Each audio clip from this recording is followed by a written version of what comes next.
અરવિંદ જે કંઈ પણ કમાતો તે પોતાના ભાઈઓ પર ખર્ચી નાખતો અને પછી જ્યારે ભાઈઓના બાળકો થયા તો તેનું સંપૂર્ણ ધ્યાન તેમના ખર્ચા પર જતું રહ્યું. જ્યારે રૂકમણી તેને પોતાના બાળકોના ભવિષ્ય વિશે વિચારવાનું કહેતી તો તે તેને સમજાવવા લાગતો તો તે ચૂપ થઈ જતી. અરવિંદની પુત્રી જવાન થઈ ગઈ તો એક દિવસ એક્સિડન્ટમાં અરવિંદના પગ ભાંગી ગયા તો તેને પુત્રીના લગ્નની ચિંતા થવા લાગી અને તેણે તેના ભાઈઓ પાસે મદદ માંગી તો તેઓએ વાત કરવાનું જ બંધ કરી દીધું. બીજા દિવસે પુત્રીની જાન આવી ગઈ અને અરવિંદ રડી રહ્યો હતો કે અચાનક ત્યાં. અરવિંદ પોતાના ઘરમાં સૌથી મોટો હતો, તેથી જ્યારે રૂકમણી તેના જીવનમાં આવી તો તેણે લગ્નની પહેલી રાત્રે જ તેને કહી દીધું હતું કે માતા પિતાના અવસાન પછી તે જ ઘરનો વડીલ છે, તેથી નાના ભાઈ બહેનોની તમામ જવાબદારીઓ તે જ સંભાળશે.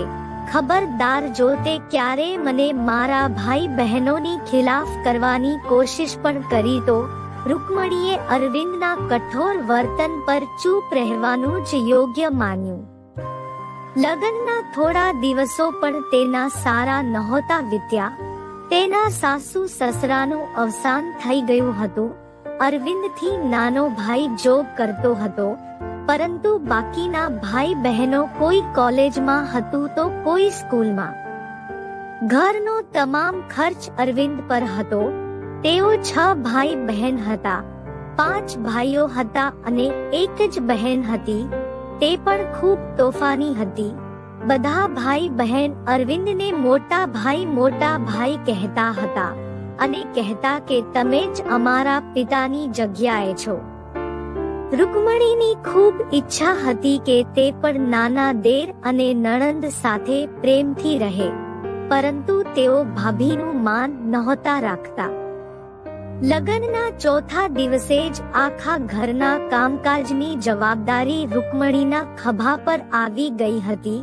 એક દેર ખાવા બેસતો તો 4 રોટલીઓ ખાઈ જતો હતો અને દરેકને તાજી રોટલી જ જોઈતી હતી. તેથી જ્યારે ડાઇનિંગ ટેબલ પર ખાવાનું ચાલતું તો તે બિચારી રસોડામાં ઊભી રહીને તાજી રોટલી બનાવીને આપતી અને બધા લોકો મજાથી ખાતા રહેતા. તેને 1 કલાક લાગી જતો હતો.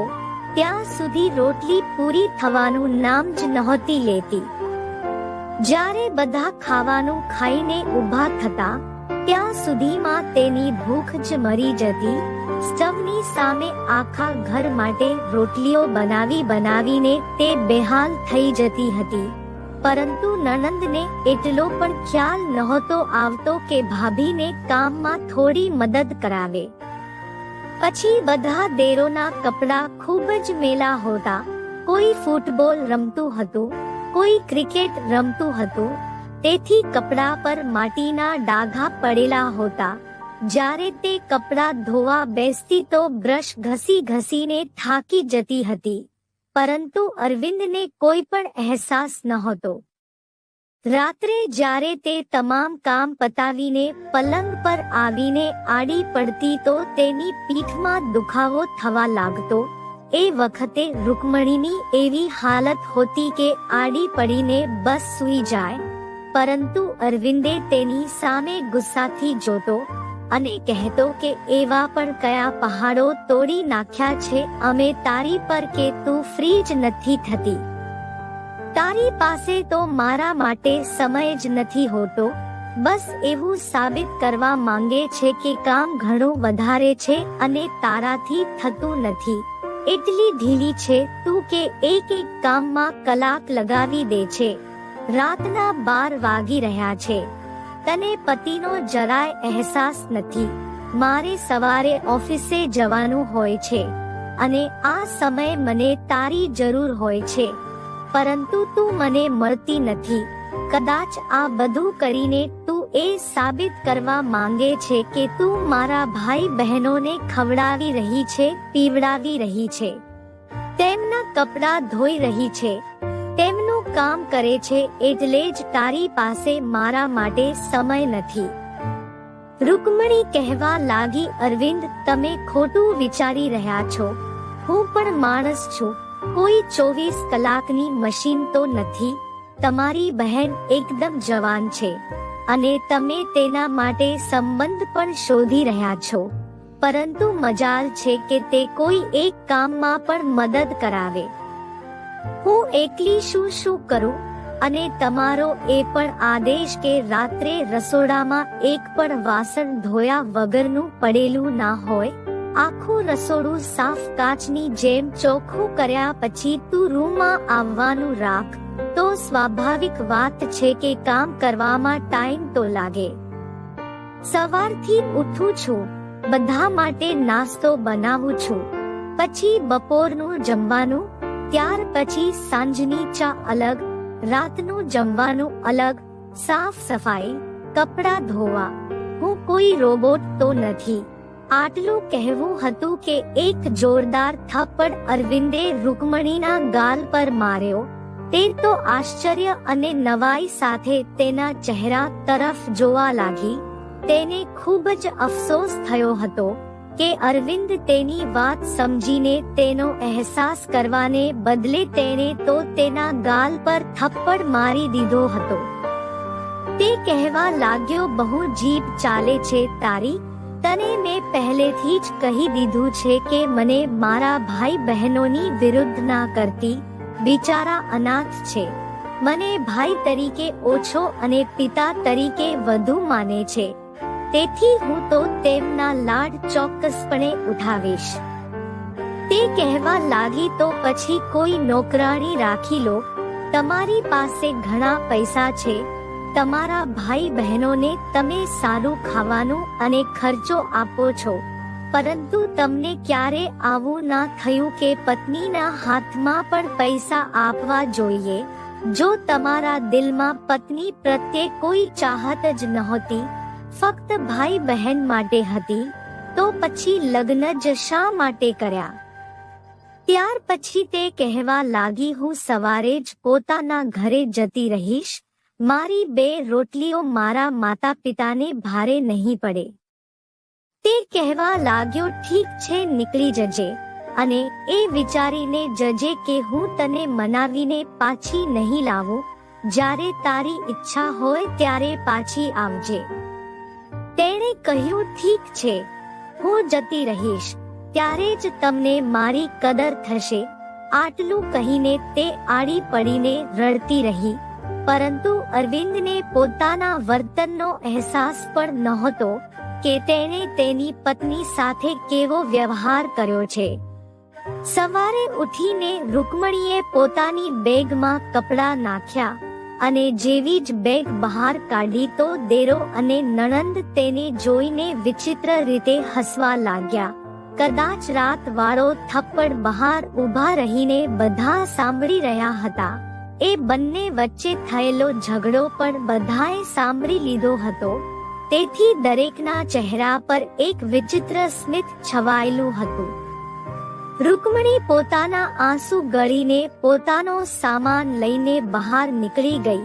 મેઇન રોડ પરથી રિક્ષા કરી અને પોતાના પિયરમાં જતી રહી.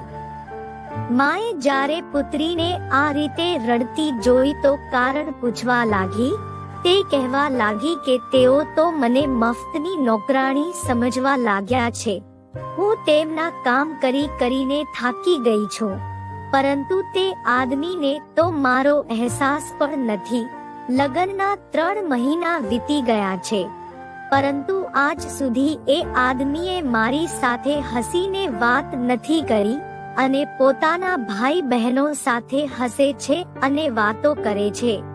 તેમને ખર્ચો આપે છે, પરંતુ મારા માટે તે આદમી પાસે 1 રૂપિયો પણ નથી. હું કોઈ નોકરાણી તો નથી. તેની માં તેને ચૂપ કરાવવા લાગી અને સાંત્વના આપવા લાગી. આ દિવસો દરમિયાન તેની નાની બહેનની પણ ક્યાંક વાત ચાલી રહી હતી. હજુ તેને આવ્યાને થોડા દિવસો જ થયા હતા કે તેની માએ એવું કહેવાનું શરૂ કરી દીધું કે જો ભગવાન ના કરે અરવિંદે તને છોડી દીધી તો બહુ બદનામી થશે અને તારી નાની બહેનનો સંબંધ પણ નહીં થાય. લોકો કારણ પૂછશે કે મોટી બહેને 3 મહિના પણ પોતાનું ઘર ના વસાવ્યું. એવું પણ શું થઈ ગયું કે તે 3 મહિનામાં જ પાછી આવતી રહી? જો બેટા સમજી વિચારીને ફેસલો કર. નાના મોટા ઝઘડા દરેક ઘરમાં થાય છે. રૂકમણી કહેવા લાગી, તેણે મારા ગાલ પર થપ્પડ માર્યો છે.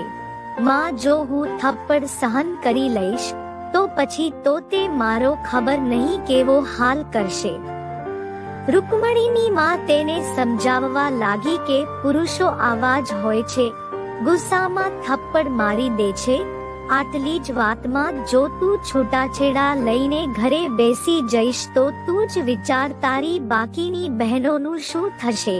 તારો ભાઈ પણ હજુ નાનો છે, તારા પપ્પાનો સહારો બની શકે તેમ નથી.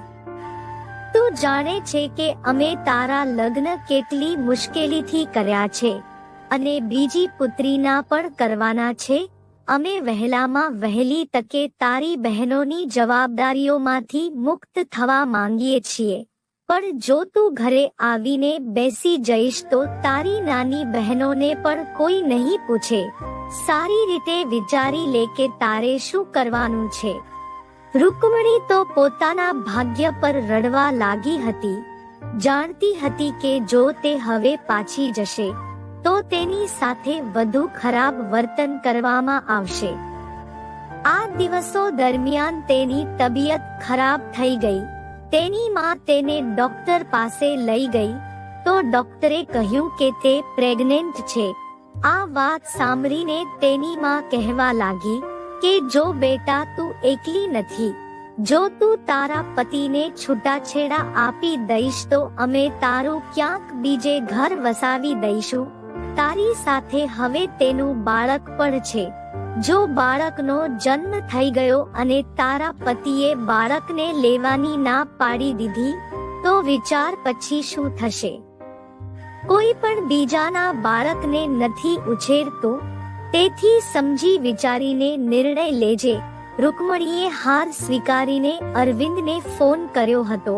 ખૂબ જ ગુસ્સાથી તેણે હેલો કહ્યું હતું. કહેવા લાગ્યો, થઈ ગયો તારો શોખ પૂરો પિયરમાં રહેવાનો, હવે શું કામ ફોન કર્યો છે.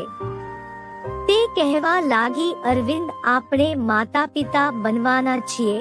આટલું કહેતા કહેતા તે જોર જોરથી રડવા લાગી. આ સાંભળીને અરવિંદના મનમાં બાળક પ્રત્યે પ્રેમ જાગ્યો અને કહેવા લાગ્યો, અચ્છા ઠીક છે, જે થયું તે થયું.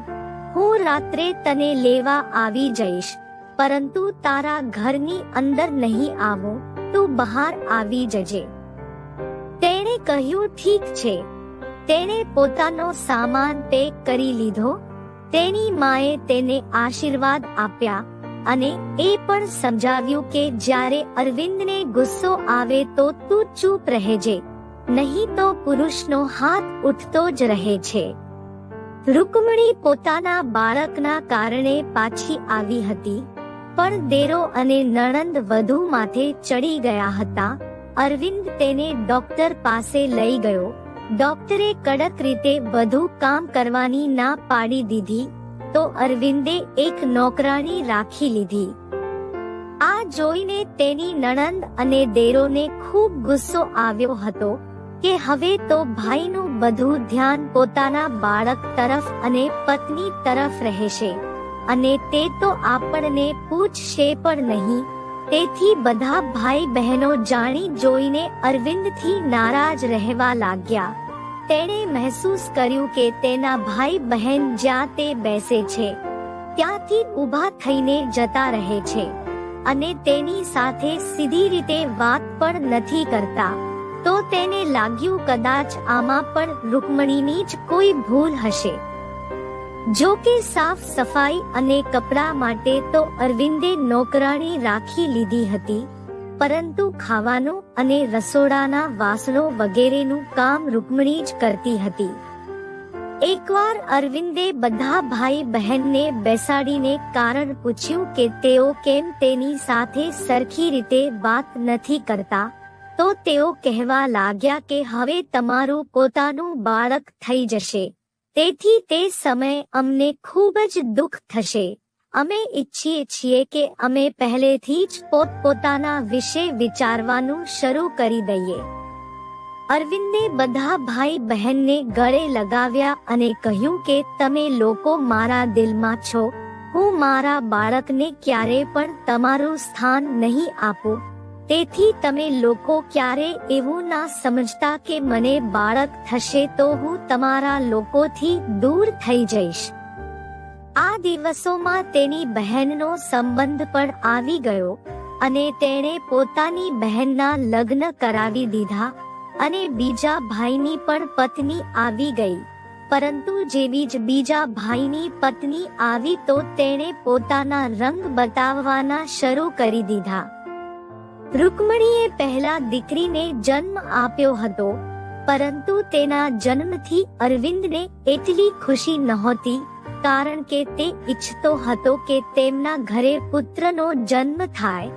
તેથી રૂકમણીનું મહત્વ તેના મનમાં વધી જ ના શક્યું. હજુ પણ તેની પ્રથમ પ્રાથમિકતા તેના ભાઈ બહેન હતા. જ્યારે બહેન સાસરેથી પિયરમાં આવતી તો રડવા બેસી જતી કે તેની સાસરી વાળા તેની પાસે ખાવાનું બનાવડાવે છે, વાસણો ધોવડાવે છે, તે આટલા કામ નહીં કરી શકે. એ જ કામ જે રૂકમણી આટલા વર્ષોથી કરતી હતી અને તેની બહેનને આ કામો સામે વાંધો હતો, કારણ કે આદત નહોતી, તેથી તેને તે કામ મુસીબત લાગતા હતા. દેરાણી પણ ઘરના કોઈ કામને હાથ નહોતી લગાડતી. આવતાની સાથે જ તે પ્રેગ્નેન્ટ થઈ ગઈ હતી, તેથી તેણે પથારી પકડી લીધી હતી.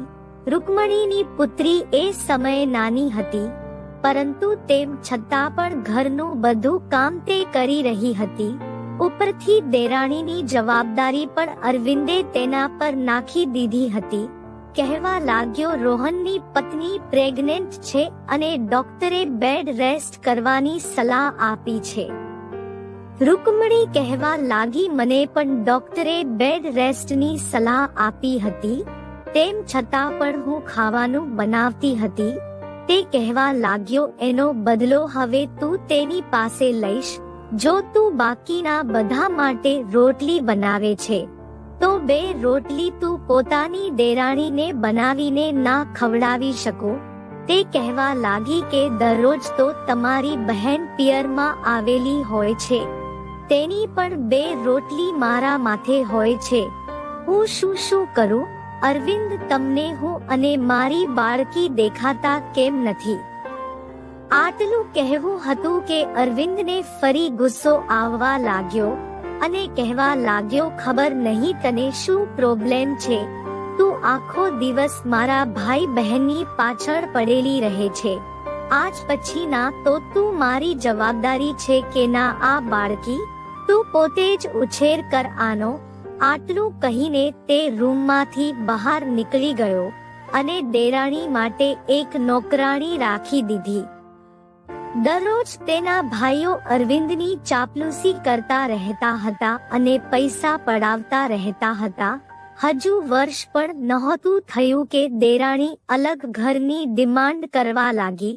તેનો ભાઈ કહેવા લાગ્યો કે એવું કરો જે પપ્પાની દુકાન છે, તેમાંથી તમે મારો હિસ્સો મને આપી દો. હું તેનાથી મકાન ખરીદી લઈશ, જેથી પોતાની પત્નીને લઈને અલગ ઘરમાં રહી શકું. હવે નાના ભાઈના પણ લગ્ન કરવાના છે અને ઘરમાં એટલી જગ્યા નથી. જો કે વાસ્તવમાં ઘર મોટું હતું, પરંતુ તે રહેવા જ નહોતો માંગતો, કારણ કે તેની પત્નીએ તેને સ્પષ્ટપણે કહી દીધું હતું કે તે અલગ રહેશે. અરવિંદે તેને સારી એવી રકમ આપી દીધી. તેણે પોતાનો નાનો ફ્લેટ ખરીદી લીધો અને પોતાની પત્ની સાથે ત્યાં રહેવા લાગ્યો. બહેન જ્યારે પણ આવતી તો ફરિયાદ જ કરતી રહેતી, સાસરીના દુખડા ગાતી રહેતી. તેના ઘરમાં બધું હતું, પરંતુ તેમ છતાં એમ કહેતી કે હું પોતાના ઘરમાં ઘણી તંગી જોઈ રહી છું, મુશ્કેલીઓને સહન કરું છું. હવે તો સાસરી વાળાએ તેને અલગ ઘર પણ લઈ આપ્યું હતું, પરંતુ તેમ છતાં પણ લાચારીનો ઢોંગ કરતી હતી. બાળકોને અહીંયા લાવતી તો તેમને ગંદા અને જૂના કપડાં પહેરાવતી હતી કે મારા પતિ પાસે તો પૈસા જ નથી હોતા કે નવા કપડાં ખરીદી શકાય. અરવિંદ જ્યારે આવી સ્થિતિ જોતો તો પછી બહેનને ક્યારેક 5,000, ક્યારેક 10,000, ક્યારેક 15,000 પણ પકડાવી દેતો. તે પૈસા આરામથી તે પોતાના પર્સમાં મૂકી દેતી. અરવિંદને પોતાની પુત્રી તો જાણે દેખાતી જ નહોતી કે તેણે પણ ટૂંકા કપડાં પહેર્યા છે અને તેની પાસે પણ કપડાં નથી. રૂકમણી જ્યારે કહેતી તો તે કહેતો કે તારી જીદની સજા હું તારી પુત્રીને આપીશ. રૂકમણી કહેવા લાગી, શું આ તમારી પુત્રી નથી? ફક્ત ભાઈ બહેન જ તમારા સગા છે. એકવાર અરવિંદની પુત્રીને વાગ્યું. તેના માથા પર ખૂબ જ ઊંડો ઘા પડી ગયો. રૂકમણી ખૂબ જ પરેશાન હતી. એ દિવસો દરમિયાન ત્રીજો ભાઈ પણ પોતાના લગ્નની વાત કરી રહ્યો હતો અને તે તેની જ દુકાને બેસવા લાગ્યો હતો.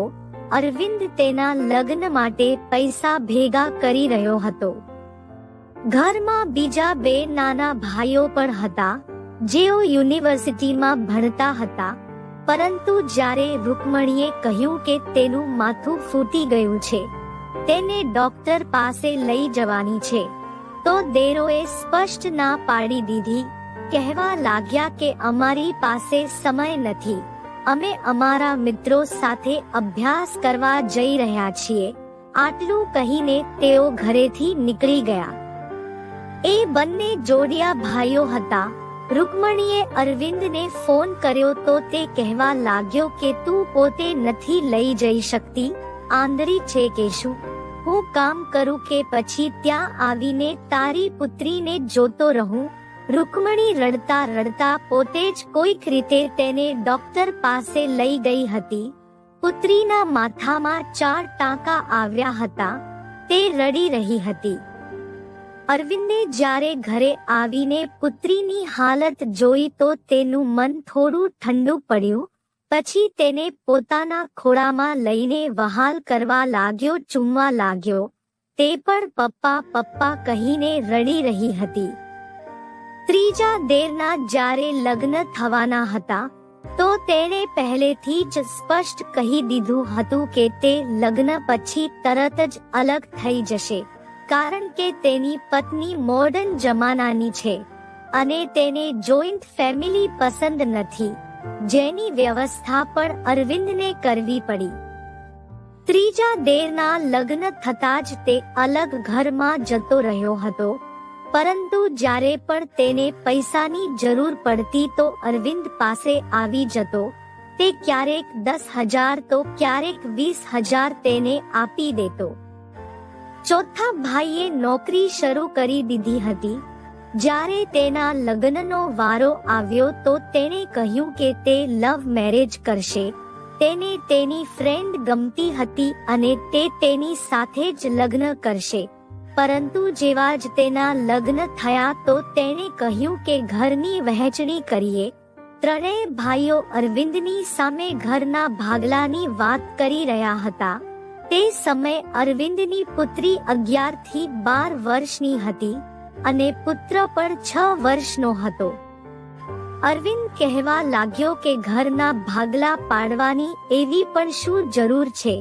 તો નાનો ભાઈ કહેવા લાગ્યો કે હવે મારા પણ લગ્ન થઈ જશે તો સ્વાભાવિક વાત છે કે મારે પણ અલગ ઘર જોઈએ, અને હવે તમારી પાસે એટલા પૈસા તો હશે નહીં. એવું કરો કે હવે પપ્પાની જે પણ મિલકત છે તેના તમામ ભાગલા પાડી લઈએ, જેથી અમે પણ પોતાનું કામ ધંધો અલગ કરી શકીએ. બીજા ભાઈઓ પણ એ જ કહેવા લાગ્યા કે હવે અમારે પોતાનો ધંધો અલગ કરવો છે. તો તે કહેવા લાગ્યો, રોહને તો દુકાનમાંથી પોતાનો હિસ્સો લઈ લીધો છે. તો તે કહેવા લાગ્યો કે શું મતલબ છે તમારો કે હિસ્સો લઈ લીધો છે? અરે જે વખતે મેં પૈસા લીધા એ વખતે દુકાનની કિંમત ઓછી હતી અને એ વાતને 6 થી 7 વર્ષ વીતી ગયા છે. હવે તો દુકાનની કિંમત પણ ઘણી વધી ગઈ છે. તો તમે શું સમજો છો કે હું આટલા પૈસામાં ધીરજ રાખીને બેસી જઈશ? એવું બિલકુલ નહીં થાય. વહેંચણી ફરીથી થશે. અરવિંદ આ વાત ઉપર પણ ચૂપ થઈ ગયો. તેણે બધી મિલકતનો હિસાબ લગાવીને જોયું તો બધાના ભાગમાં સારા એવા પૈસા આવી રહ્યા હતા. જો કે બે ભાઈઓએ પોતપોતાના ફ્લેટના પૈસા લઈ લીધા હતા, જે કોઈ ગણતરીમાં પણ નહોતા. જો કે અત્યારે તેણે કડવો ઘૂંટડો પી લીધો અને પોતાના બાપનું ઘર વેચતા ઘણો રડ્યો હતો, કારણ કે માં બાપની યાદો હતી અને તેણે આખું બાળપણ અહીંયા જ વિતાવ્યું હતું. પોતાના ભાઈ બહેન સાથે ખૂબ જ સારો સમય વિતાવ્યો હતો, પરંતુ આજે બધાની આંખો માથે ચઢી ગઈ હતી. બધાને પોતાની પત્ની અને બાળકો જ દેખાતા હતા. આજે તેને રૂકમણીનો અહેસાસ થયો હતો. તેના ભાઈ બહેનની જરૂરિયાતો અને ઈચ્છાઓ પૂરી કરીને સમય પહેલા તે વૃદ્ધ થઈ ગયો હતો. હવે તો એનાથી વધુ કામ પણ નહોતું થતું. તેણે તો એવું વિચાર્યું હતું કે હજુ તે જવાન છે, ભાઈ બહેન નાના છે. ભવિષ્યમાં જ્યારે તે વૃદ્ધ થશે અને ભાઈ બહેન જવાન થશે તો ભાઈઓ તેનો સાથ આપશે અને આ રીતે ઉંમર પસાર થઈ જશે. પરંતુ ભાઈઓએ તો પોતાનું વિચાર્યું હતું. પોતાના ઘર બનાવી લીધા હતા, પરંતુ અરવિંદ પાસે એટલા પૈસા નહોતા વધ્યા. તેણે ભાડાનું મકાન લીધું અને નાની એવી દુકાન લીધી અને પોતાનો ધંધો ફરીથી શરૂ કરી દીધો. પરંતુ હવે તે બીમાર રહેવા લાગ્યો હતો. પુત્ર નાનો હતો પણ પુત્રી મોટી હતી. સમય આમ જ વીતતો ગયો અને તેની પુત્રી જવાન થઈ ગઈ. એ દિવસોમાં જ અરવિંદનો એક્સિડન્ટ થઈ ગયો અને તેના બંને પગમાં ગંભીર ઈજાના કારણે તેના બંને પગ ખોટા પડી ગયા હતા. તે ચાલવામાં જરા પણ સક્ષમ નહોતો રહ્યો. ઘરનો ખર્ચ કાઢવો મુશ્કેલ બની રહ્યો હતો. પુત્રીનો સંબંધ નક્કી થઈ ગયો હતો, પરંતુ તે ખૂબ જ પરેશાન હતો. તેથી તેણે પોતાના ભાઈઓને બોલાવ્યા, જેઓ પોતાની જિંદગીમાં ખૂબ જ ખુશ હતા અને પોતાના ધંધામાં પણ ખૂબ પ્રગતિ કરીને એકદમ ખુશહાલ થઈ ગયા હતા. જ્યારે અરવિંદે કહ્યું કે હવે મારી પુત્રીના લગ્ન છે અને મને પૈસાની ખૂબ જ જરૂર છે, તો બધા ભાઈઓએ સ્પષ્ટ ના પાડી દીધી કે અમે તમારી કોઈ મદદ નહીં કરી શકીએ. તમે જાણો જ છો કે મોંઘવારી કેટલી વધી ગઈ છે. અમે તો પોતાનું ઘર જ ખૂબ મુશ્કેલીથી ચલાવી રહ્યા છીએ અને અમારા બાળકો પણ હવે મોટા થવાના છે. અમે તો અત્યારથી જ તેમના માટે પૈસા ભેગા કરી રહ્યા છીએ. તમારે પણ એવું જ કરવું જોઈતું હતું. પુત્રીના લગ્ન હતા તો પહેલેથી જ પૈસા ભેગા કરીને રાખવા જોઈતા હતા. હવે અમારી સામે હાથ લાંબા શું કામ કરી રહ્યા છો? આ સાંભળીને અરવિંદને ખૂબ જ દુઃખ થયું હતું કે આખી જિંદગી જે ભાઈઓની તેણે બાળકોની જેમ સંભાળ રાખી અને જ્યારે તેની પુત્રીનો વારો આવ્યો તો બધાએ હાથ ઊંચા કરી દીધા. જો તે પોતાની પુત્રી માટે જ પૈસા બચાવી રહ્યો હોત તો અત્યાર સુધીમાં તો ઘણું બધું બચાવ્યું હોત. તેણે તો કોઈની સાથે કોઈ અન્યાય નહોતો કર્યો. હવે તે રડી રહ્યો હતો. થોડા દિવસો પછી તેની પુત્રીની જાન આવવાની હતી, પરંતુ તેની પાસે એટલા પૈસા પણ નહોતા કે તે જાનને ખાવાનું પણ ખવડાવી શકે. તેથી તે ખૂબ જ પરેશાન હતો. દિવસો પસાર થઈ રહ્યા હતા. રૂકમણી પોતે પરેશાન હતી કે શું કરવું. તેની પુત્રીએ કહ્યું કે તું મારી ચિંતા ના કર, એવું કર કે સંબંધની ના પાડી દે. પરંતુ તેની માએ કહ્યું કે આવું ના બોલ, ભગવાન પર ભરોસો રાખ. તારા પપ્પાએ ભાઈ બહેનનો હંમેશા સાથ આપ્યો છે. એવું કેવી રીતે બની શકે કે ભગવાન તારા પપ્પાની અચ્છાઈ અને નેક નિયતને ના જોવે અને તેમનું અપમાન થવા દે છે. ભગવાન ચોક્કસપણે આપણું માન રાખશે. જેવી જ તેની પુત્રીની જાન આવી તો મહોલ્લા વાળાએ તમામ વ્યવસ્થા પોતાના હાથમાં લઈ લીધી હતી. જાણ પણ ના થઈ કે બધાએ ખાવાની વ્યવસ્થા પણ કરી દીધી, કારણ કે બધા અરવિંદની હાલત વિશે જાણતા હતા. ઈશ્વરે તેના પડોશીઓને જ તેના પોતાના લોકોથી સારા બનાવી દીધા હતા. પુત્રીનું બધું દહેજ તમામ મહોલ્લાના લોકોએ મળીને આપ્યું હતું અને મહેમાનોને ખાવાનું પણ ખવડાવ્યું હતું. જાનવાળા ખૂબ જ ખુશ થઈને પુત્રીની વિદાય કરીને લઈ ગયા હતા અને જમાઈ પણ ખૂબ જ સારો હતો. તેની પુત્રી પોતાના ઘરમાં ખૂબ જ ખુશ હતી. અરવિંદે કલ્પના પણ નહોતી કરી કે ભગવાન તેની આ રીતે પણ મદદ કરી શકે. રૂકમણીના પપ્પાએ પણ તેની મિલકતનો હિસ્સો તેને આપ્યો હતો. તેના માટે એક પ્લોટ લઈને રાખ્યો હતો, જેની કિંમત હવે કરોડોમાં પહોંચી ગઈ હતી. તેને વેચીને રૂકમણીએ પોતાનું ઘર પણ ખરીદી લીધું અને દુકાનો ખરીદીને ભાડે આપી દીધી. દુકાનોનું ભાડું ખૂબ સારું આવવા લાગ્યું અને ઘરનો ઉપરનો ભાગ પણ ભાડે આપી દીધો. પુત્ર પણ અભ્યાસમાં ઘણો સારો હતો. અભ્યાસની સાથે સાથે તેણે બાપના જ કામને આગળ વધાર્યું હતું.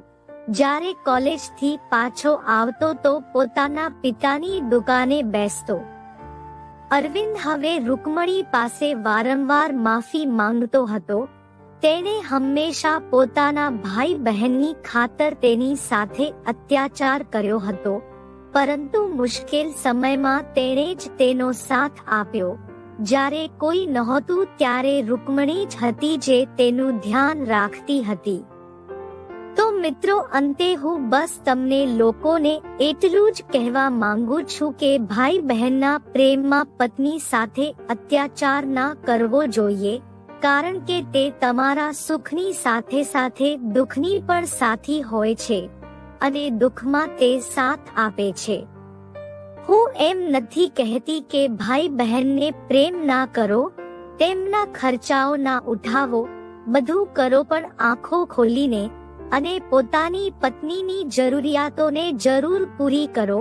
તેની અવગણના ના કરો, કારણ કે તે પોતાનું ઘર બાર છોડીને તમારા જ સહારે આવે છે.